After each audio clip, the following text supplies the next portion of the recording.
মাঝে পাকিস্তান ক্রিকেট বোর্ডের চেয়ারম্যান তার সাথে কথা হয়েছে এবং উনি বলেছেন যে আমাদের পক্ষে যতটুকু করা সম্ভব আমরা সব কিছু করবো। অলরেডি তো তারা যথেষ্ট সিকিউরিটি অ্যারেঞ্জমেন্ট করে, আমার মনে হয় তার বাইরেও যদি কিছু করার থাকে সেটাও তারা করবে।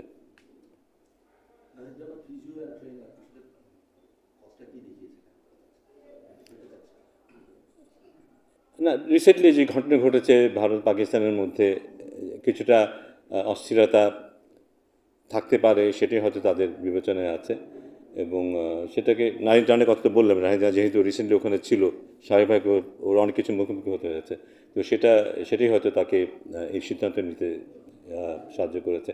বাট অন্য দুজন আমরা জানি যে ওরা ওরা এই ধরনের ঘটনার মুখোমুখি হতে চায় না, এই ধরনের সিচুয়েশনে আসলে সাধারণত অ্যাভয়েড করতে চায়, সেটাই হয়তো তাদের কারণ।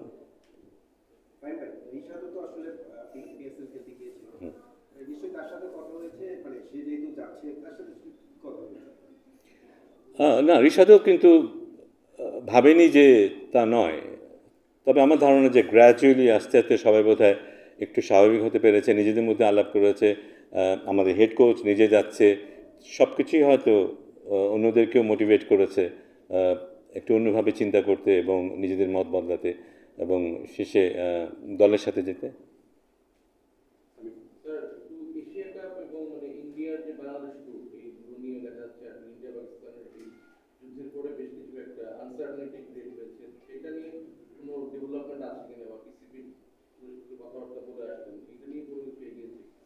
না, এই ধরনের অনেক কিছু কিন্তু আমরা দেখি, মানে সোশ্যাল মিডিয়াতে দেখি বা অন্য ইয়েতে দেখি, অনেক কিছু অনেকটা আবার স্পেকুলেশনও আছে। সো এ নিয়ে কংক্রিট কোনো জায়গায় এখনও আসলে কেউ যেতে পারেনি এবং যখন যাবে তখন নিশ্চয়ই এটা ফর্মালি সবাইকে জানানো হবে।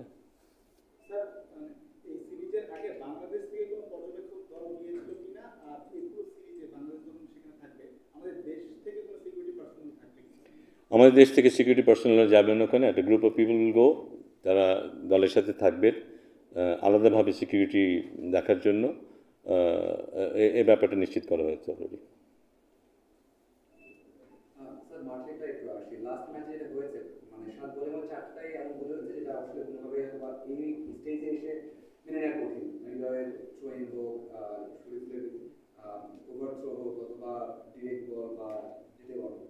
মাঠের খেলা থেকে এখানে না, জিম্বাবুয়ের কাছে দেখলাম যে ম্যাচটা হেরেছে, মানুষ ওখানে বেশি ল্যাকিং ছিল। স্যার এই বিষয়গুলো বারবার কথা হচ্ছে, আপনি বলছেন যে ব্যাটসম্যানরা ভালো করলে বা আপনার যে ভালো হবে, এই ভালোটা হচ্ছে না, মানে বিষয়টা আপনারা কিভাবে সিরিয়াসলি নিচ্ছেন এবং তাদেরকে ওই ইয়েটা আছে কিনা, অপশনটা আছে কিনা যে এখন অথবা জব দিতে হবে, জব দিতে হবে না, মানে কথা বলা যে কেন এটা হচ্ছে বারবার। আমাদের এবার অনেক সময় ওয়ার্ল্ড কাপের সময় আমাদের তদন্ত প্রতিবেদন হয়েছে, সেটা কোনো রিপোর্ট আসেনি, কার্যকর মানে প্লেয়ারদেরও জিজ্ঞাসা করা হয় না, জবাবদিহিতার কোনো বিষয়টা কখনো আসবে কিনা, এর সাথে ওদের এই ম্যাচগুলো হারে গেল, এটা কতটুকু জবাবদিহিতার মানে ধরনটা এখানে একটু ভিন্ন রকমের। এটা তো অফিসিয়ালি একটা চিঠি দিয়ে শোকজ লেটার দেওয়ার মতো না, এখানে দল একটা কালচার তৈরি করার চেষ্টা করছে। আমি যতটুকু জানি এখনকার যে দলটা সেটা একটা কালচার তৈরি করার চেষ্টা করছে, ওদের কিছু নিজস্ব কিছু নিয়মকানুন ওরা তৈরি করার চেষ্টা করছে এবং এই নিয়মের বাইরেই যারা যাবে তাদেরকে নিশ্চয়ই প্রশ্ন করা হবে, তাদেরকে নিশ্চয়ই সবার সামনে আনা হবে এবং তাদেরকে ওইটার ব্যাপারে নিশ্চয়ই বলা হবে এবং ব্যাপারটা এমন না যে আপনি যেটা করার কথা না সেটা করলেন এবং সেখানে দল সাফার করলো, সেটা আপনি এমনি you can get away with that, তা নয়। তবে কিছু কিছু ব্যাপার তো থাকতেই পারে যেখানে হয়তো, যেমন বললাম শরীফুলের ব্যাপারটা হলো ইনস্টিংক্টিভ একটা ব্যাপার, ওই মুহূর্তে ওর মনে হয়েছে যদি আউট করে দিতে পারি তাহলে এখানে খেলাটা ঘুরে যেতে পারে, হতেও কিন্তু তাই। যদি এমন হতো বলটা স্টাম্পে লাগতো তাহলে কিন্তু আউট হতো, আমি যতটুকু মেজার করতে পারি আউট হতো, কিন্তু যদি আউটটা হতো আমরা কিন্তু এই কথাগুলো বলতাম না। কিন্তু শরীফুল হয়তো সেই পজিটিভ মাইন্ডসেট নিয়ে সে থ্রোটা করেছে, আমাদের হয়তো মনে হচ্ছে বা শরীফুলেরও এখন হয়তো মনে হচ্ছে থ্রোটা না করলেও পারতাম। ব্যাপারটা ওইটা একটা ইনস্টিংক্টিভ একটা ব্যাপার ছিল, সেটা অন্য ব্যাপার। বাট তহিদুল্লাহ যে কথাটা আপনি বললেন সেখানে ইট ইজ অবভিয়াস, শুধু এরকম একটা সিচুয়েশন না, যে কোনো সিচুয়েশনেই আপনি চাইবেন না আপনি বলটা ধরে রাখবেন না, সে ফাঁকে আরেকজন দৌড়াবে, রান নিয়ে নিবে এবং আপনি সেটা রান আউট করার একটা চান্স তৈরি করার চেষ্টা করবেন, এটা কখনোই হতে পারে না। সো সেটা নিশ্চয়ই ওর সাথে নিশ্চয়ই কথা হয়েছে, দলের কথা হয়েছে, বেয়ে কথা হয়েছে।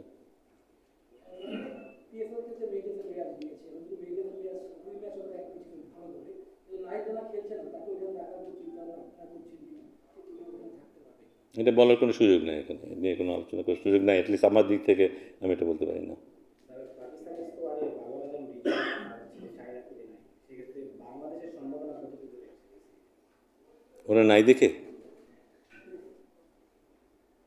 ওরা নাই কারণ এখন যে দলটা করা হয়েছে সেটাই ওদের সেরা দল আমার ধারণা। সো ওরা নাই দেখেই সম্ভাবনা না, আমার মনে হয় যে ওরা থাকলেও বাংলাদেশে যথেষ্ট সম্ভাবনা থাকবে। আম, আহ, এটা ইটস অবভিয়াস, যদি আপনারা একটু মনে করে দেখেন যে রিসেন্ট পাস্টে বাংলাদেশ ব্যাটিংয়ে বোধহয় আগের যে সমস্যাগুলো ছিল তাটা কিছুটা পাশ কাটিয়ে পেরেছে। যে ওয়েস্ট ইন্ডিজে আমরা দেখেছি ভালো ব্যাটিং করেছে, এখানেও কিন্তু ব্যাটসম্যানরা ভালো করেছে। বোলিং নিয়ে যতটা আমাদের কনফিডেন্স ছিল সেই জায়গাটায় বোধহয় আমরা কিছুটা মার খেয়েছি, বিশেষ করে লাস্ট ম্যাচে। সো ওই জায়গাটা যদি আমরা আমাদের ধারাবাহিকতা ধরে রাখতে পারি, পাকিস্তানে আমরা আমরা আমরা মনে হয় ভালো করবো। আমি তো ব্যক্তিগত মনে করি যে ভালো করবো। তারপরে বলা যায় না, ডেফিনেটলি পাকিস্তানের একটা ভালো শক্তিশালী দল। আমরাও কিন্তু আস্তে আস্তে তৈরি হওয়ার চেষ্টা করছি এবং আমার ধারণা যে কম্পিটিটিভ ক্রিকেট হবে এই সিরিজে। মাহিন্দা, একটু যদি জানতে চাই, হুম। সেটা হচ্ছে মেহেদী হাসান মিরাজ প্রসঙ্গ আমার এক কলিগ আনলো দেখে এই প্রশ্নটা করা। আমরা বিপিএল এ দেখলাম যে টুর্নামেন্টের সেরা ক্রিকেটার টিম, আবার 16 সদস্যের দলে মেহেদী হাসান মিরাজ নেই। মেহেদী হাসান মিরাজকে 16 সদস্যের দলে কেন নেই এটার ব্যাখ্যা দিতে গিয়ে দলের অ্যাসিস্ট্যান্ট কোচ বললেন যে কম্বিনেশনের কারণে অনেক সময় সেরা ক্রিকেটারকেও বাদ করতে হয়। তার মানে সেরা ক্রিকেটার তিনি, এটা তো স্বীকার করে নেওয়াই হচ্ছে। তো বাংলাদেশ দলের কি এত এত এত সুপারস্টার যে কম্বিনেশনের কারণে সেরা ক্রিকেটারকে বাদ করতে হবে, এটা একটা প্রশ্নের জায়গা তৈরি করে। দ্বিতীয় প্রশ্ন যেটা, সেটা হচ্ছে আমরা যখনই একজন বিকল্প ওপেনারকে নিয়ে যাচ্ছি দলের সাথে, কোনো একজন ওপেনার খারাপ করলে তার পরিবর্তে যাকে খেলানো হয় সে আসলে বিকল্প ওপেনার না। চ্যাম্পিয়ন্স ট্রফিতে দেখলাম ইমনকে নিয়ে যাওয়া হয়েছিল কিন্তু খেলানো হয়েছে শান্তকে ওপেনার হিসেবে।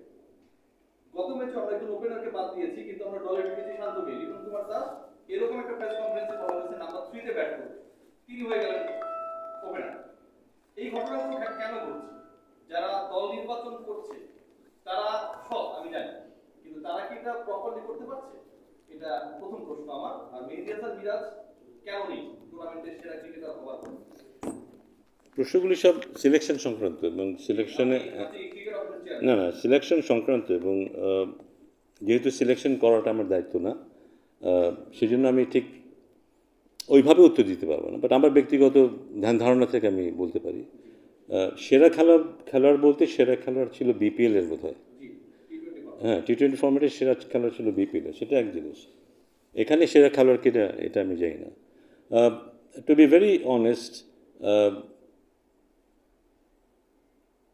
টি-20 ওকে যদি আমরা টেস্টে চিন্তা করি, ওকে যদি ওয়ানডেতে চিন্তা করি এবং টি-20তে চিন্তা করি, আমার মনে হয় না ও একই জায়গায় থাকবে। তিনটা ফর্ম্যাটে একই জায়গায় থাকবে মনে হয় না। আমার মনে হয় না টি-20তে আমি ওকে যে কোনো সময় একটা বল দিতে পারবো যা বোলিং করো। I don't think so. এই জায়গাটাই বোধহয় কিছুটা ঘাটতি থাকতে পারে। এটা আমি আমার কথা বলছি, সিলেকশনের কথা বলছি না। সো আমরা যখন মনে করি যে ও যদি থাকতো তাহলে ব্যাটিং করতে পারতো, বোলিং করতে পারতো, ব্যাপারটা বোধহয় ঠিক তেমন না।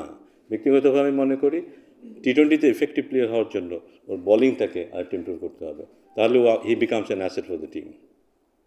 এটা আমার ব্যক্তিগত মতামত বলছি আমি। ও আমার খুবই ফেভারিট একজন ক্রিকেটার, আমি ওকে চিনি 10-12 বছর ধরে, মাঠের বাইরে চিনি আমি।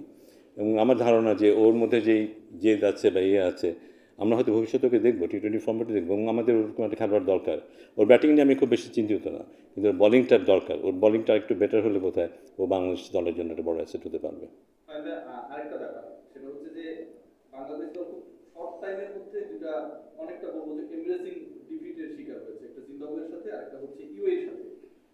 আপনি বাংলাদেশ ক্রিকেট বোর্ডে অনেস্টলি কাজ করছেন এবং গত 9-10 মাসে আপনি আপনার ডিপার্টমেন্ট নিয়ে কাজ করার সুযোগ পেয়েছেন খুব কম সময়, কারণ আপনি ডিপার্টমেন্ট পেয়েছেন জানুয়ারি মাসের 25 তারিখে। আপনি কি মনে করেন যে এই ডিপার্টমেন্টের দায়িত্বটা যদি আরো আগে আপনি পেতেন বা ডিস্ট্রিবিউশনটা আরো আগে হতো, এমব্রেসমেন্টটা আর একটু কম হওয়ার সুযোগ ছিল? না, I am not embarrassed, to be honest embarrassed না, কারণ আমি পরের পরও কি কোনো না বিরত বোধ করছেন? না এম্বারেস না। আপনি যদি ইউএর কথাই বলেন যে হ্যাঁ, ইউএই কিন্তু খুব যে দুর্বল একটা দল তা না, কিন্তু আমাদের যেটা উচিত ছিল কোনো সন্দেহ নেই। বাট এটা একটা প্রসেস। আমার ধারণা যে অনেক সময় দুই পা সামনে আগানোর জন্য এক পা পিছাতে হয়, কিন্তু আমার মনে হয় এটা আমাদেরকে কিছুটা হলেও জাগিয়ে তুলবে, আমাদের অ্যাটেনশনটাকে ঠিক জায়গায় নিয়ে আসবে। আমরা কিছু কিছু ভুল করেছি কিন্তু এই ম্যাচে, নয়তো হয়তো এই ম্যাচে আমরা জিতে পারতাম। এই ম্যাচে অনেক পজিটিভস আমাদের ছিল কিন্তু, বাট টু বি অনেস্ট যে আমার ধারণা যে আমরা সামনে গ্র্যাজুয়ালি আরও ভালো করতে পারবো। আমার মনে হয় এই ইউএই সিরিজে আমরা একটা বড় জিনিস দেখেছি, সেটা হচ্ছে যে আমাদের যে খেলোয়াড়টা প্রথম ম্যাচে সেঞ্চুরি করলো, সেই খেলোয়াড়টাকে বসিয়ে দিয়ে আরেকজনকে সুযোগ দেওয়ার সাহস দেখাতে পেরেছে টিম ম্যানেজমেন্ট। এটাকে আমি খুব বড় করে দেখতে চাই। অনেকের মনে হতে পারে যে কেন সেঞ্চুরি যে করলো তাকে কেন আমরা বসিয়ে রাখলাম, তাকে তো খেলালেই তো আমরা তো জিতে যেতে পারতাম। আমার মনে হয় একটা বড় দল গঠন করতে গেলে একটা ভালো রিজার্ভ যদি আমরা তৈরি করতে চাই, এবং আমরা যদি ভবিষ্যতের কথা চিন্তা করি 6 মাস পর 9 মাস পরে আমাদের কী অবস্থা দাঁড়াবে, তাহলে বোধহয় this is a good decision. এবং এইভাবে হয়তো আমরা হয়তো দেখবো যে ইউএইতেই হয়তো 11 জনের জায়গায় 14 জন হয়তো বোধহয় এই পর্যন্ত অলরেডি খেলে ফেলেছে। So this are good signs. But এটা যেটা হবে যে মাঝে মাঝে হয়তো আমাদের ব্যর্থতাটাও মুখোমুখি হতে হবে, যেটা হয়তো না হলেই ভালো।